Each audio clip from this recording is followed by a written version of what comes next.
এখনকার যুবক শ্রেণী আল্লাহর জন্য বাঁচে না, আল্লাহর জন্য মরে না। নো, এখনকার যুবক শ্রেণী টাকার জন্য বাঁচে, পদের জন্য বাঁচে, চাকরির জন্য বাঁচে, একটা মেয়ের জন্য বাঁচে।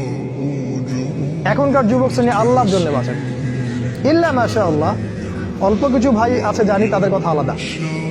এটা প্রথম কাজ সেটা করেছে, আপনাকে আপনার জীবনের উদ্দেশ্য থেকে সরিয়ে দিয়েছে। আমি 100% নিশ্চিতভাবে বলতে পারি, আপনি যে যুবককে জিজ্ঞাসা করবেন যে বাবা তোমার জীবনের উদ্দেশ্য কি, কেউই বলবে না আমার জীবনের উদ্দেশ্য জান্নাত। চ্যালেঞ্জ করলাম, আমি জিজ্ঞাসা করে দেখে, কোন যুবক বলবে না আমার জীবনের উদ্দেশ্য জান্নাত, বলবে না।